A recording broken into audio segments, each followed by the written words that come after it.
किसानों को 266 का यूरिया 350 से 500 में खरीदना पड़ता है, 1350 का डीएपी खाद 1600 से लेकर के 2000 रुपये प्रति बैग खरीदना पड़ रहा है। एक यूरिया के साथ साथ अब 200 का जिंक देने की बात करते हैं, 200-250 में नैनो देने की बात करते हैं और देते हैं। जो किसान नहीं लेते हैं उनको कहते हैं कि तब आपको 400 रुपया लेंगे, 400 रुपया में यूरिया देते हैं।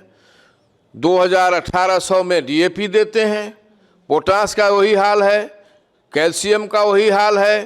तो इस तरह से किसान का शोषण रिटेलर करता है, होलसेलर को देता है और होलसेलर के माध्यम से बड़ी कंपनियां धरातल से शोषण करके ऊपर पैसा ले जाती है और बीच में कृषि विभाग के अधिकारी इसका मलाई खाते हैं। कृषि विभाग की अधिकारी की संलिप्तता रिटेलर, होलसेलर, कंपनी सब में है और सब में भ्रष्टाचार का माध्यम वो बने हुए हैं, जिसके कारण किसानों को और भी इसका परिणाम भुगतना पड़ रहा है। तो ऐसे ऐसे भ्रष्ट अधिकारियों के माध्यम से बिहार के किसानों का शोषण होता है और उत्तर बिहार जो मुजफ्फरपुर, नारायणपुर अंत लोकेशन है सारे फर्टिलाइजर्स कंपनी का, यहाँ से बड़े पैमाने पर नेपाल की ओर खाद का तस्करी होता है, जिसमें करोड़ों रुपया विभाग के अधिकारी कमाते हैं, करोड़ों में। होलसेलर मांग रहा है जो आप इन साइड प्रोडक्ट के साथ हमको इतना डीएपी, इतना यूरिया, चाहे और भी जो भी खाद उर्वरक है वो हमको उपलब्ध कराई। इसमें कंपनियां बच जा रही है, लेकिन सारा खेल कंपनी और जो जिलों में कृषि विभाग के अधिकारी हैं उनकी मिलीभगत से सारा खेल हो रहा है। न खाद दे रहा है सही, न बीज दे रहा है सही, न उनके खेत में पानी दे रहा है सही। क्या विधानसभा और लोकसभा में गेहूं और धान पैदा होगा? क्या बाजार में पैदा होगा? क्या उसी किसान जिसको आप अन्नदाता कह के सम्मानित करते हैं और बोलते हैं, जिसके खिलाफ है आप, न सही बीज, न समय पर पानी, न समय पर खाद, उन्हीं को लूट कर लोकसभा और विधानसभा सजाया जा रहा है। क्यों नहीं ये सवाल उठता है? किसान का सवाल क्यों नहीं उठते हैं? माननीय लोग चुप हैं। हम तो चाहेंगे कि इन लोगों को भी खुलकर किसानों के समर्थन में आना चाहिए, नहीं तो इन लोगों की सारी संलिप्तता जाहिर होती है इसमें।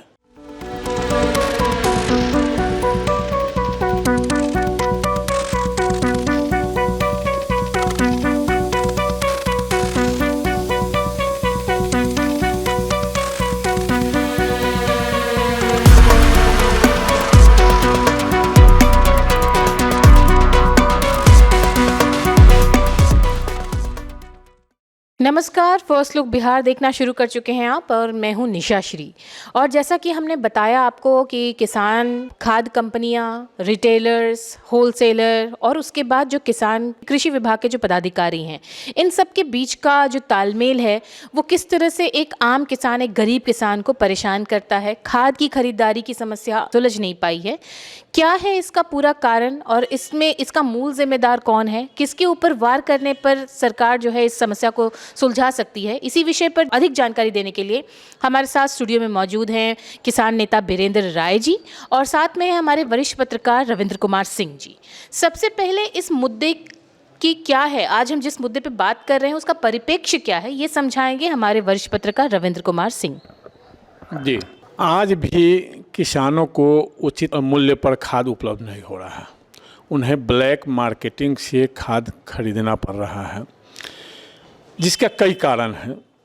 कारण है जो कृषि विभाग के जो अधिकारी हैं, रिटेलर हैं, होलसेलर हैं और कंपनियां हैं, इन सभी के बीच जो पेच फंसा हुआ है वही मूल कारण लग रहा है। कुछ सबूत और तथ्य अलग अलग हैं, लेकिन आपको बता दीजिए मेरे पास इसका कोई प्रमाण नहीं है, लेकिन प्रमाण एक ही प्रमाण हमारे पास है जो किसानों को उचित मूल्य में खाद आज भी नहीं मिल रहा है। चाहे कृषि मंत्री लगातार मॉनिटरिंग करे, विभाग के जो प्रधान सचिव जो भी हैं वो लगातार मॉनिटरिंग करे, जिलों के जिलाधिकारी मॉनिटरिंग करे, लेकिन किसी भी शर्त पर किसानों को उचित मूल्य पर खाद उपलब्ध नहीं हो पा रहा है। उसका जो मूल कारण है, जो रिटेलर, होलसेलर्स मौखिक रूप से बताते हैं, दबे जुबान बताते हैं, और सामने इसलिए नहीं आ रहा है जो कि उनका बिजनेस प्रभावित होगा, और कंपनियों की इतनी पकड़ है जिसके कारण कंपनियों के भय से और अपने व्यापार के भय से न होलसेलर मुंह खोल रहे हैं, न रिटेलर मुंह खोल रहे हैं। अंततोगत्ता इसका परिणाम भुगतना पड़ रहा है किसानों को। अब जैसे कुछ होलसेलर से बात हुई है तो उनका यह कहना है जो कंपनियां जो साइड प्रोडक्ट बेचने के लिए दबाव डालती है वह उनके द्वारा निर्मित नहीं है, उन कंपनियां का वह साइड प्रोडक्ट नहीं है, वह दूसरे कंपनियों से खरीद करके कम कीमत में खरीद करके अधिक कीमत में होलसेलर लोगों को देते हैं। अब इसके लिए अपने बचाव में कंपनियां क्या कर रही है, जब पहले होलसेलर लोगों से एक पत्र लिखवाया जाता है कि हमको अमुक अमुक खाद की ज़रूरत है, जिसमें साइड प्रोडक्ट भी उनसे लिखवाया जाता है।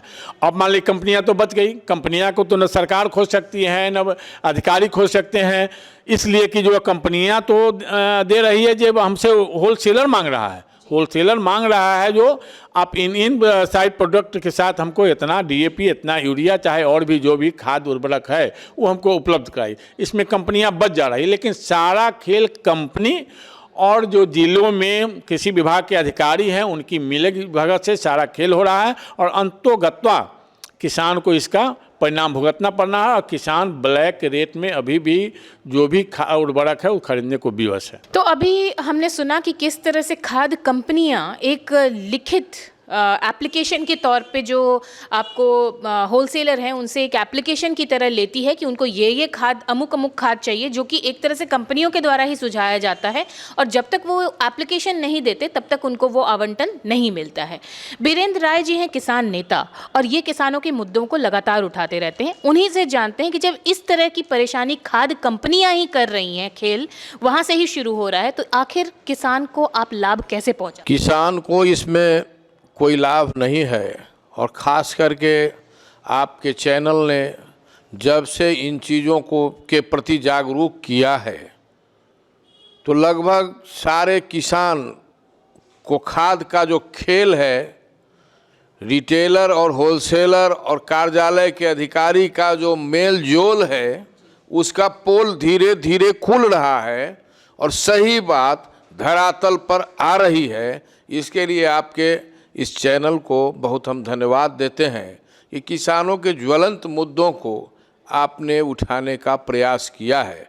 आपको मालूम हो कि उत्तर बिहार का सबसे बड़ा नारायणपुर अनंत सभी खाद कंपनियों का लोकेशन है।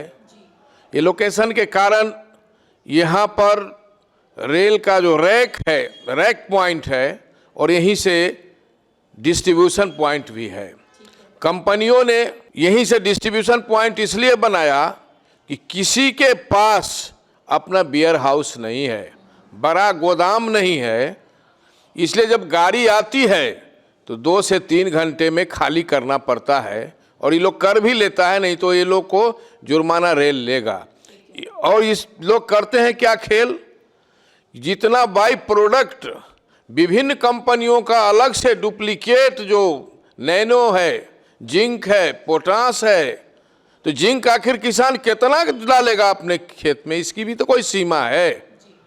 एक यूरिया के साथ साथ अब 200 का जिंक देने की बात करते हैं, 200-250 में नैनो देने की बात करते हैं, और देते हैं। जो किसान नहीं लेते हैं उनको कहते हैं कि तब आपको 400 रुपया लेंगे, 400 रुपया में यूरिया देते हैं, 2000-1800 में डीएपी देते हैं, पोटास का वही हाल है, कैल्शियम का वही हाल है। तो इस तरह से किसान का शोषण रिटेलर करता है, होलसेलर को देता है, और होलसेलर के माध्यम से बड़ी कंपनियां धरातल से शोषण करके ऊपर पैसा ले जाती है, और बीच में कृषि विभाग के अधिकारी इसका मलाई खाते हैं। अब ये आप कह रहे थे कि बहुत सारी कंपनियां यहाँ पर कारोबार करती हैं बिहार में। मैं आपसे जानना चाहूँगी लगभग कितनी कंपनियां यहाँ पर हैं जो बिहार में कारोबार करती हैं? नारायणपुर अनंत में 11 कंपनियों का खाद उतरता है। IPL, PPL, Indorama, IFFCO, KRIBHCO, HURL, Matrix, Sardar fertiliser, Nagarjuna, बोरोमेनल, इस तरह से और 11 फिर है 11वां चंबत्तो फर्टिलाइजर्स केमिकल्स। 11 ऐसे कंपनी है जिसका नारायणपुर अनंत में लोकेशन है और पूरे बिहार में इनका खाद उतरता है और पूरा चैनलाइज है जो कृषि विभाग से लगा हुआ है। अभी मुसहरी में इसके बड़े अधिकारी आए विभिन्न विद्यार्थी करके जांच में। हम लोग कुछ किसान जाके इस बात की आपत्ति किए कि साइड प्रोडक्ट इसमें लगाता है, नैनो कैल्शियम जिंक जो कई तरह का है, विटामिन करके लोग को देते हैं किसान को, तो इस तरह से आप इस पर रोक लगाइए। तो उन्होंने चिट्ठी दिखाया कि सरकार की ये चिट्ठी है और डीओ ने ये चिट्ठी निकाल दिया है, तो निकला हुआ है लेकिन इसका कोई असर नहीं है। और जो जांच अधिकारी था उन्होंने कहा कि भाई इन लोगों से सारा चीज़ लीजिए और जाके ज़मीन पर जांचिए। तो उसके 1 दिन बाद 2 दिन बाद तो यहाँ के जिला कृषि पदाधिकारी ही इस घपले में जेल चले गए पैसा घूस लेने के आरोप में। और इस तरह से कृषि विभाग के तमाम बड़े अधिकारी जो विभिन्न विद्यार्थी आए हुए थे जांच में, वो भी 6 महीना पहले घूस लेने के आरोप में जेल में थे पटना बेउर में। तो ऐसे ऐसे भ्रष्ट अधिकारियों के माध्यम से बिहार के किसानों का शोषण होता है।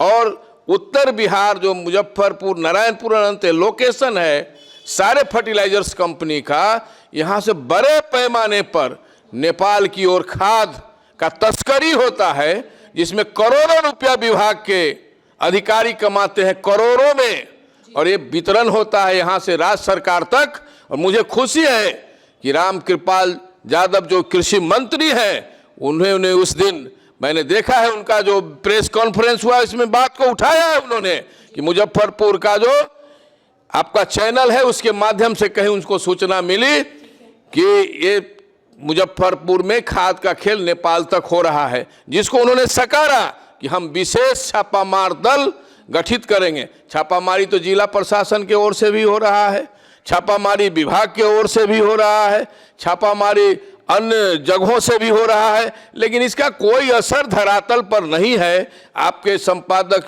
रविंदर सिंह ने सही बात की जानकारी दिया। इनके पास भी बहुत सारे लोग फ़ोन करते रहते हैं, हम लोगों से भी लोग नंबर मांगते हैं, इनसे भी पूछते हैं कि कहाँ क्या हो रहा है। ये भी बताने में कहीं कोई बेचहिचक बताते भी हैं।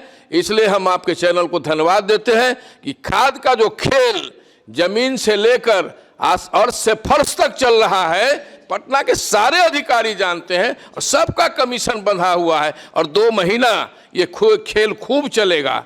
ये जो अभी सीजन है उसमें पूरा खेल चलेगा और करोड़ों करोड़ रुपया का बंटवारा 12 न्यारा होगा। अब तक हमको ये लग रहा था कि जो होलसेलर हैं वो मेन कल्प्रिट हैं, लेकिन अगर अब हम बात पे ध्यान दें तो होलसेलर भी आखिर मजबूर हैं। अगर उनको व्यापार करना है, खाद को मंडी तक पहुंचाना है, तो उनको कंपनियों का सहारा लेना होगा। और अगर कंपनियां इस तरह का दबाव बनाएंगी तो फिर वो आखिर क्या करेंगे? खाद की आवश्यकता तो आखिर हर एक राज्य को, हर एक किसान को होती है। हमारे वरिष्ठ पत्रकार के पास चलते हैं और उनसे जानते हैं कि अब कंपनियों पर लगाम कैसे लगा। देख, कंपनियों पर लगाम तो सरकार ही लगा सकती है, कंपनी पर तो और कोई लगाम लगा नहीं सकता है। जहाँ तक आपने ठीक ही कहा है, जो हम लोग पहले जान रहे थे जो होलसेलर और कंपनियां 2 ही मिल करके हैं, लेकिन मेन इसमें कंपनियां से शुरुआत होती है। जब कंपनियां अपना साइड प्रोडक्ट बेचने के लिए दबाव डालती है, वह भी जो उन कंपनियों द्वारा निर्मित नहीं है, दूसरे कंपनी से कम कीमत में खरीद करके और उसको उच्च कीमत में होलसेलर को जो है कंपनियाँ देती है। अब होलसेलर की समस्या यह है, जो होलसेलर बताए हैं वह कैमरा के सामने नहीं आ रहे हैं, कोई लिखित आवेदन नहीं दे रहे हैं, क्योंकि उनको भय है कि जो मेरा व्यवसाय मतलब प्रभावित होगा और मेरा जो पूंजी हम लगाए हुए हैं वो पूंजी फंसने का भी उनको डर है, क्योंकि हर कंपनियों को उन्होंने सिक्योरिटी मनी दिया है। इसके बाद अपना पूंजी लगा करके गोदाम और दुकान और जो भी चीज़ें हैं लगा करके रखे हैं, स्टाफ है उनका, अचानक अगर वो व्यवसाय छोड़ते हैं तो उनका प्रभावित होगा, पूंजी फंस जाएगा। इसलिए वो भी भय से, जैसे कई होलसेलर बताए हैं, वो दबे जुबान और कैमरा के सामने नहीं आना चाहे हैं, लेकिन उन्होंने बताया है कि कंपनियां पहले हमसे यह लिखवा करके लेती है कि हमको यह प्रोडक्ट चाहिए और इस प्रोडक्ट के साथ इतना यह खाद चाहिए, तो वह तो हम बंद गए। अब तो कंपनियां कह सकती है कि जो हमने उनसे मांग किया। इसी तरह अब होलसेलर क्या कर रहे हैं, होलसेलर भी रिटेलर के साथ ब्लैकमेल कर रहे हैं। होलसेलर भी रिटेलर से लिखवा लेते हैं, जो रिटेलर का कहना है और रिटेलर ने होलसेलर के सामने बताया। जो आप भी तो हमसे लिखवाते हैं, तो तीनों अपनी मजबूरी बता रहे हैं। जो होलसेलर रिटेलर से लिखवाते हैं कि जो हमको इतना प्रोडक्ट की ज़रूरत है, इस खाद के साथ हमको इतना प्रोडक्ट दीजिए, जबकि उन लोगों का आपस में यह भी तर्क है कि जो जितनी कंपनियां प्रोडक्ट हम लोगों को जबरन दे रही है, उस प्रोडक्ट का खपत है ही नहीं। और मान लीजिए कहीं 100 टन का खपत है, तो वहाँ 300 टन कंपनियां प्रोडक्ट जैसे देती है। अब उस प्रोडक्ट को कहाँ खपाएगा? इन केन प्रकारेण किसानों को इसको भुगतना पड़ता है, और किसान से अधिक मूल्य मतलब कंपनियां लेती है होलसेलर से, होलसेलर रिटेलर से, और रिटेलर जो मेन किसान से डायरेक्ट जुड़ा हुआ है, तो रिटेलर किसानों से अधिक मूल्य लेते हैं, और इसके कारण किसानों को भुगतना पड़ता है। किसानों को 266 का यूरिया 350 से 500 में खरीदना पड़ता है, 1350 का DAP खाद 1600 से लेकर के 2000 रुपये प्रति बैग खरीदना पड़ रहा है। तो यही हाल किसानों की। अब आपने बताया कि इस समस्या का समाधान क्या हो सकता है। तो इस समाधान के लिए एक ही उपाय है।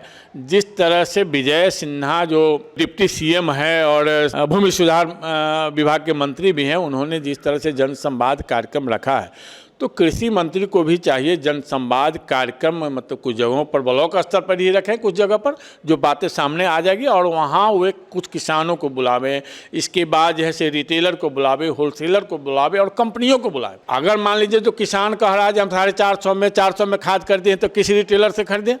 उस रिटेलर से यह पूछा जाएगा कि उसने किस होलसेलर से लिया, उस होलसेलर को कहा जाएगा जब भाई आपने कीमत क्यों अधिक लिया।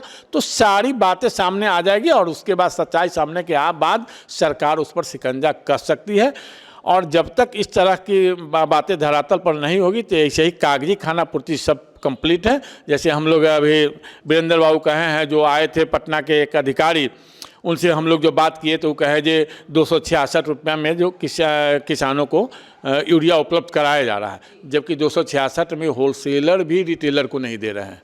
सही बात यह है, उसके अलावा उनको भाड़ा लग रहा है। तो इस स्थिति में कागजी खाना पूर्ति मतलब मंत्रालय से लेकर के और विभाग ये सब करते रहे, और किसान अंततः ब्लैक रेट से खाद खरीदते रहे। उसमें अब जो बात आ रही है, जो कृषि विभाग के अधिकारी, तो कृषि विभाग के अधिकारी की संलिप्तता रिटेलर, होलसेलर, कंपनी सब में है, और सब में भ्रष्टाचार का माध्यम वो बने हुए हैं, जिसके कारण किसानों को और भी इसका परिणाम भुगतना पड़ रहा है। जी, एक बात और, जैसा कि अभी हमारे वरिष्ठ पत्रकार ने बताया कि जिस तरह से विजय सिन्हा जो हैं वो जिस तरह से एक अभियान चला रहे हैं, जनसभा लगा रहे हैं, उसी तरह से जो कृषि मंत्री हैं उनको भी इस तरह से जनसभा लगानी चाहिए। कितना सहमत है वीरेंद्र राय जी, आपसे जानना चाहेंगे, और क्या कहना चाहिए? किसान संवाद जिस तरह से विजय सिन्हा लगाते हैं माननीय उप मुख्यमंत्री, उसी तरह से कृषि मंत्री लगावे हर जिला में, किसानों से बात छन के आ जाएगी। और सबसे बड़ा घोटाला इस देश के बड़े पैमाने पर हो रहा है कि भारत सरकार जो अनुदान की राशि फर्टिलाइजर पर देती है, वो डायरेक्ट कंपनियों को देती है, जिसका लाभ किसान को नहीं मिलता है, कंपनी को मिलता है। और उस अनुदान में कितने भारत सरकार में लोग हिस्सेदार हैं मैं नहीं बता सकता हूं, लेकिन कंपनी को डायरेक्ट मिलने के कारण इसका कोई ऑडिट नहीं है। झूठ फूस के आधार कार्ड किसान को लोग के टेरराइज करता है, और वो जो नैनो यूरिया है बिल्कुल पानी है, जो अखबारों में भी आया है, जांच में भी आया है, उसका कैल्शियम, उसका एंजाइम जितना है सब डुप्लीकेट तैयार होता है। और नल का पानी नैनो यूरिया और DAP में पाया गया है, जो DAP लिक्विड है बिल्कुल डुप्लीकेट है, और उसमें नल का पानी है। सरकार सबसे पहले और विभाग नैनो का जांच करा के किसानों को बतावे, नहीं तो। और दूसरा जो अनुदान की राशि है, इसका कहीं ऑडिट नहीं है, कहीं आपका आधार कार्ड से कितना उठा और कितना नेपाल चला गया, कितना खेत में गया, किसी के पास कोई हिसाब नहीं है। अंजादिए सब लोग लिखते हैं, अंजाद पर रिटेलर बताया होलसेलर को, होलसेलर बताया विभाग को, विभाग लिखा कंपनी को, और करोड़ों अरबों रुपया मिल गया। जितना प्रोडक्शन किया एक कंपनी, जैसे इबको, क्रिबको, यारा जो भी है, तमाम लोगों को भारत सरकार से ही अनुदान मिल जाता है। इसका कहीं कोई ऑडिट नहीं है। सबसे बड़ा खामी यही है जिसके कारण किसान तो फटेहाल हो रहा है और इसमें अधिकारी और जो लोग संलिप्त हैं माले माल हो रहे हैं और किसान लूटा जा रहा है। आज के डेट किसान फटेहाल हो रहे हैं और इसमें संलिप्त बाकी जितने लोग हैं वो माला माल हो रहे हैं। इस पर आप क्या कहेंगे? देखिए, तो पहले ही हम लोग बता दीजिए, जो चैनल सिस्टम बन गया उस सिस्टम के आधार पर किसान मतलब ठगे जा रहे हैं, लूटे जा रहे हैं, उनका शोषण हो रहा है। लेकिन अब चाहिए जो रामकृपाल यादव सुलझे हुए राजनीतिज्ञ हैं, इन पर एक मतलब इनकी छवि अच्छी है, ईमानदार छवि के माने जाते हैं, उनको मतलब धीरे धीरे हमको लगता है जो वाच कर रहे हैं और निश्चित रूप से जनसंवाद के माध्यम से पूरी जानकारी लेंगे और शिकंजा कसने का प्रयास किया जाएगा। अगर अन्यथा शिकंजा कंपनियों पर शिकंजा नहीं कसा तो इसी तरह कंपनियों से मिलकर के होलसेलर, रिटेलर और कृषि विभाग के अधिकारी किसानों को लूटते रहेंगे। इसलिए अंततोगत्वा मतलब सही पर आना पड़ेगा और सच्चाई जब तक सामने नहीं आएगी और सच्चाई पर फोकस नहीं होगा, सच्चाई पर वार नहीं होगा और जो इसमें कॉकस बन चुका है उस कॉकस को तोड़ा नहीं जाएगा, तब तक किसान ऐसे ही शोषण उनका होता रहेगा और परेशान रहेंगे। ठीक है, तो ये संलिप्तता दूर नहीं हो पाएगी। हमारे वरिष्ठ पत्रकार जो हैं उन्होंने कहा। वीरेंद्र राय जी, आप किसानों से लगातार जुड़े रहते हैं, आप किसानों के ही नेता हैं, आप इस पर क्या कहेंगे? आज देखिए, किसान इतना लूटा जा रहा है, पीसा जा रहा है, गलत फर्टिलाइजर, बनावटी कृत्रिम खाद आ रहा है और जो भी इसके पेस्टिसाइड, इंसेक्टिसाइड, सारे चीज़, बीज में गड़बड़ी, सारा चीज़ किसान झेल रहा है और बिहार में विपक्ष और सत्ता पक्ष के लोग कोई बोल नहीं रहा है। ये 11 विधायक, यहाँ 2 सांसद, किसी की आवाज़ आपने सुना है? आपके चैनल पर करोड़ों लोग देख रहे हैं, कमेंट कर रहे हैं, लेकिन एक भी विधायक भी सांसद, माननीय सांसद विधायक की कोई आवाज़ आपने सुना है? कोई पॉलिटिकल पार्टी इस पर आंदोलन की बात किया है? कहीं नहीं कर रहा है। लोग, सारे लोग इसमें संलिप्त हैं और जितने माननीय लोग हैं इनको बंधाया कमीशन भी पहुंचता है। नहीं तो अब तक आग लगाना चाहिए किसान के मुद्दे पर। और किसान की बात सब करते हैं, कोई आय दोगुना कर रहा है, कोई कुछ कर रहा है, स्लोगन दे रहा है, न खाद दे रहा है सही, न बीज दे रहा है सही, न उनके खेत में पानी दे रहा है सही। क्या विधानसभा और लोकसभा में गेहूं और धान पैदा होगा? क्या बाजार में पैदा होगा? क्या उसी किसान जिसको आप अन्नदाता कह के सम्मानित करते हैं और बोलते हैं, जिसके खिलाफ है आप, न सही बीज, न समय पर पानी, न समय पर खाद, उन्हीं को लूट कर लोकसभा और विधानसभा सजाया जा रहा है।